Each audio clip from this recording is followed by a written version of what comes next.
de dinde truffée, Garrigou. Oui, mon révérend. De dinde magnifique bourrée de truffes. J'en sais quelque chose puisque c'est moi qui ai aidé à les remplir.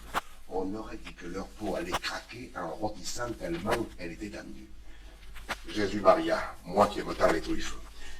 Donne-moi vite mon surplis, Garrigou. Et avec les dindes, qu'est-ce que tu as encore aperçu à la cuisine? Oh, toutes sortes de bonnes choses. Depuis midi, nous n'avons fait que plumer des faisans, des huppes, des gélinottes, des coques de bruyère. La plume envolait partout. Puis de l'étang, on a apporté des anguilles, des carpes dorées, des truites, des... Grosses comment, les truites, Garrigou? Grosses, comme ça, mon révérend. Énormes. Oh, mon Dieu, il me semble que je les vois. As-tu mis le vin dans les burettes? Oui, mon révérend, j'ai mis le vin dans les burettes. Mais, dame, ils ne vont pas se dire qu'on boira tout à l'heure en sortant de la messe de minuit. Si vous voyez cela dans la salle à manger du château, toutes ces carafes qui flamment, pleines de vin à toutes les couleurs, et la vaisselle d'argent, les surtout ciselés, les fleurs, les candélabres, jamais il ne se sera vu un réveillon pareil. Monsieur le marquis a invité tous les seigneurs du voisinage. Nous sommes au moins 40 à table, sans compter le bailli ni le tabellion. Ah, vous êtes bien heureux d'en être, mon révérend. Rien que d'avoir flairé ces belles dindes, l'odeur des truffes me suit partout. Alors, mon enfant, gardons-nous du péché de gourmandise, et surtout la nuit de la nativité. Elle va bien vite allumer les cierges et sonner le premier coup de la messe, car voilà que minuit est proche et il ne faut pas nous mettre en retard. Cette conversation se tenait de nuit de Noël en l'an de grâce, 1600 et tant, entre le révérend Dom Balaguer, ancien prieur des Barnabites, présentement chapelain gagé des cires de trinquelage, et son petit clerc Garrigou, ou du moins ce qu'il croyait être le petit clerc Garrigou. Car vous saurez que le diable, ce soir-là, avait pris la face ronde et les traits indécis du jeune sacristain pour mieux induire le révérend père en tentation et lui faire commettre un épouvantable péché de gourmandise. Donc, pendant que le soi-disant Garrigou faisait à tour de bras carillonner les cloches de la chapelle seigneuriale, le révérend achevait de revêtir sa chasuble dans la petite sacristie du château. Et l'esprit déjà troublé par toutes ces descriptions gastronomiques, il se répétait à lui-même en s'habillant des rôtis, des carpes dorées, des frites grosses comme ça. Dehors, le vent de la nuit soufflait en éparpillant la musique des cloches, et à mesure des lumières apparaissaient dans l'ombre au flanc du mont Ventoux, en haut duquel s'élevaient les vieilles tours de trinquelage. C'étaient des familles de métayers qui venaient entendre la messe de minuit au château. Ils grimpaient la côte en chantant par groupes de 5 ou 6, le père en avant, la lanterne en main, les femmes enveloppées dans leurs grandes mantes brunes, où les enfants se serraient et s'abritaient. Malgré l'heure et le froid, tout ce brave peuple marchait allègrement, soutenu par l'idée qu'au sortir de la messe, il y aurait comme tous les ans table mise pour eux en bas dans les cuisines. De temps en temps, sur la rue de Montée, le carrosse d'un seigneur précédé de porteurs de torches faisait miroiter ses glaces au clair de lune, ou bien une mule trottait en agitant ses sonnailles. Et à la lueur des falots enveloppés de brume, les métayers reconnaissaient leur bailli et le saluaient au passage. Bonsoir, bonsoir, mes marmottons. Bonsoir, bonsoir, mes enfants. La nuit était claire, les étoiles vivaient de froid. La bise piquait, et un fin grésil glissant sur les vêtements sans les mouiller, gardait fidèlement la tradition des Noëls blancs de neige. Tout en haut de la côte, le château apparaissait comme le but. Avec sa masse énorme de tours, de pignons, le clocher de sa chapelle, montant dans le ciel bleu noir et une foule de petites lumières qui clignotaient, allaient, venaient, s'agiter à toutes les fenêtres et ressemblaient sur le fond sombre du bâtiment aux étincelles courant dans des cendres de papier brûlé. Passer le pont-levis et la poterne, il fallait pour se rendre à la chapelle traverser la première cour, pleine de carrosses, de valets, de chaises à porteurs, toutes claires du feu des torches et de la flambée des cuisines. On entendait le tintement des tourne-broches, le fracas des casseroles, le choc des cristaux et de l'argenterie remuée dans les apprêts d'un repas. Par là-dessus, une vapeur tiède qui sentait bon les chairs rôties et les herbes fortes des sauces compliquées faisait dire aux métayers comme aux chapelains, comme aux baillis comme à tout le monde, quel bon réveillon nous allons faire après la messe. Grolandin, grolandin, grolandin. C'est la messe de minuit qui commence. Dans la chapelle du château, une cathédrale en miniature, aux arceaux entrecroisés, aux boiseries de chêne montant jusqu'à hauteur des murs, les tapisseries ont été tendues, tous les cierges allumés. Et que de monde, et que de toilettes. Voici d'abord assis dans les stalles sculptées qui entourent le chœur, le sire de trinquelage en habit de capita saumon, et près de lui tous les nobles seigneurs habités. En face, sur des briques garnis de velours, ont pris place la vieille marquise douairière dans sa robe de brocart couleur de feu, et la jeune dame de trinquelage, coiffée d'une haute tour de dentelle gaufrée à la dernière mode de la cour de France. Plus bas, on voit, vêtus de noir, avec de vastes perruques en pointe et des visages rasés, le bailli Thomas Arnoton et le tabellion maître en bois. Deux notes graves parmi les soies voyantes et les dames brochées. Puis viennent les grands majordomes, les pages, les piqueurs, les intendants, dames barbes, toutes ces clés pendues sur le côté à un clavier d'argent fin. Au fond, sur les bancs, c'est le bas-office, les servantes, les métayers avec leur famille.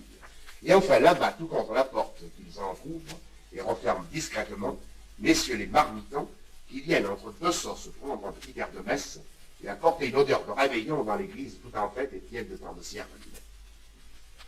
Est-ce la vue de ces petites barrettes blanches qui donnent des distractions à l'officiant?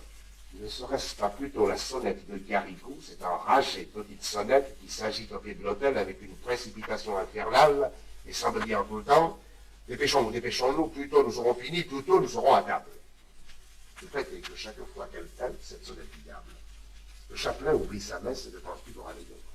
Il se figure les cuisiniers en rouleur, les fourneaux où brûle le feu de forge, la buée qui monte des couvercles en trouvert, et dans cette buée d'œdème, de magnifique, bourrée, tendue, marbrée de truffes. Il y a encore, il va passer des fils de page, portant des plats enveloppés de vapeur montante, et avec eux, il entre dans la grande salle déjà prête pour le festin. Oh, délice! Voilà l'immense table toute chargée, flamboyante, les pans habillés de leurs plumes, les faisans écartant leur aile mordorée, les flacons aux couleurs de rubis, les pyramides de fruits éclatant parmi les branches vertes, et ces merveilleux poissons dont parlait Garrigou. Ah ben oui, Garrigou, étalés sur elle de fenouil, les cailles nacrées comme s'ils sortaient de l'eau avec un bouquet d'herbes odorantes dans leurs narines de monstres. Si vive la vision de ces merveilles, il semble à Don Balaguer que tous ces plats mirifiques sont servis devant lui sur les broderies de la nappe totale. Et 2 ou 3 fois, au lieu de Dominus Vobiscum, je surprends à dire le bénéfice. À part cette légère méprise, le digne homme débite son office très consciencieusement, sans penser une ligne, sans omettre une génuflexion.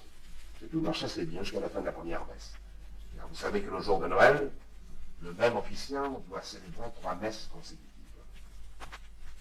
Et d'une, se dit le chapelain avec un soupir de soulagement, puis sans perdre une minute, il baissait à son clerc ou celui qui croit être son clerc, et drolin, drin, drin, drin, drin. C'est la seconde messe qui commence, et avec elle commence aussi le péché de Don Balaguer. Vite, vite, dépêchons-nous. Le Christ sa petite voix aigrelette et la sonnette de Garrigou. Et cette fois, le malheureux officiant, tout abandonné au démon de gourmandise, se rue sur le missel et dévore les pages avec l'avidité de son appétit en surexcitation. Frénétiquement, il se baisse, se relève, esquisse les signes de croix, les génuflexions, raccourcit tous ses gestes pour avoir plutôt fini. À peine s'il est dans ses bras à l'évangile, s'il frappe sa poitrine au confiteor. Entre le clerc et lui, c'est à qui bredouillera le plus vite. Versets et réponses se précipitent, se bousculent. Les mots à moitié prononcés sans ouvrir la bouche, ce qui prend trop de temps s'achève dans le mur incompréhensible. Pareil à des vendangeurs pressés foulant le raisin de la cube, tout de barbotte dans le latin de la messe, en envoyant des éclaboussures de tous les côtés. On est des secondes de la guerre. Et tout le temps, on petite galets sonnettes et là qui tintent à leurs oreilles, comme ces grelots qu'on met aux chevaux de poste pour les faire galoper à la grande vitesse. Pensez que ce train-là, il messe passe et il expédié. Il a donné le châtelaine. Puis sans prendre le temps de respirer rouge, suivant, il dégringole les marches de l'hôtel et non, non, non, non, non, non, non, non, c'est la troisième messe qui commence.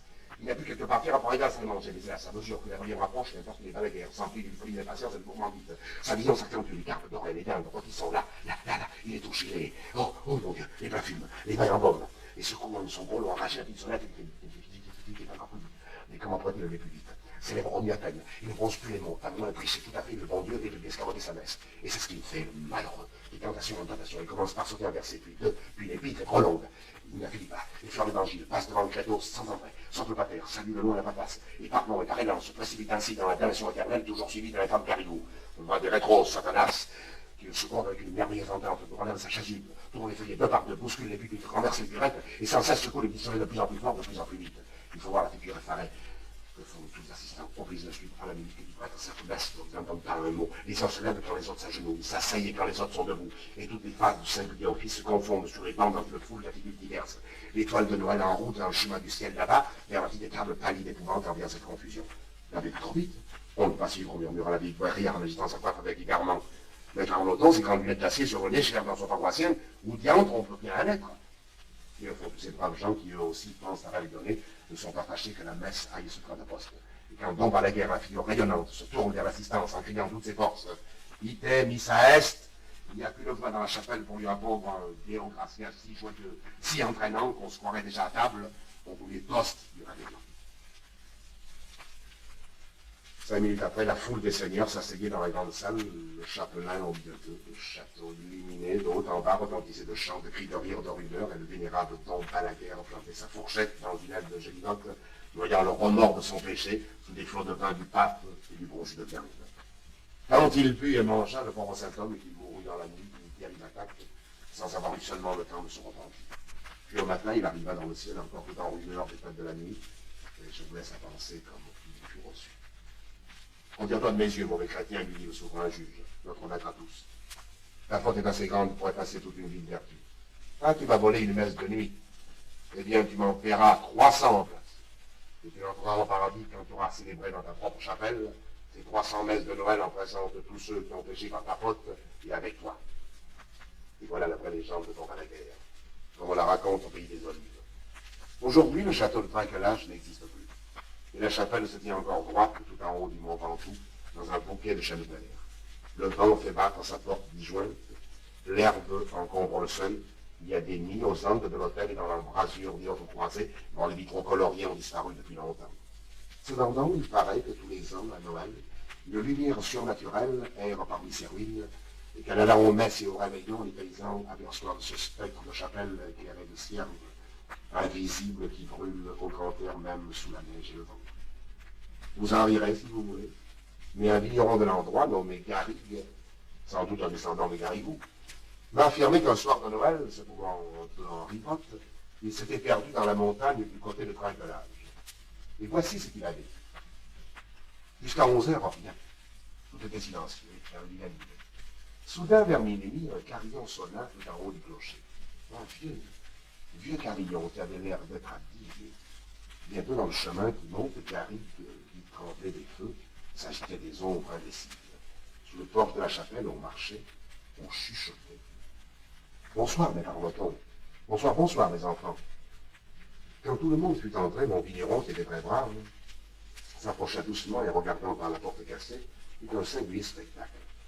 Tous ces gens qui avaient vu passer étaient rangés autour du père dans la nef en ruine, comme si les anciens bancs existaient encore.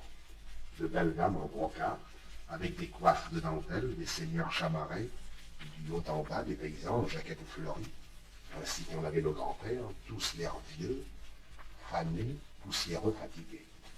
De temps en temps, des oiseaux de nuit, hôtes habituels de la chapelle, réveillés par toutes ces lumières, venaient rôder autour des cierges dont la flamme montait droite et vague, comme si elle avait brûlé derrière une cale.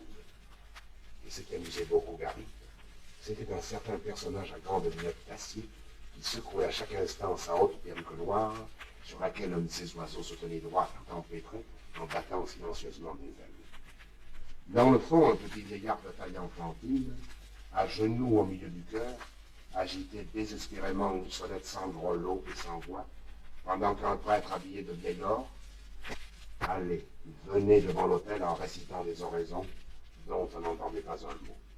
Bien sûr, c'était Don Balaguer en train de dire sa troisième messe basse.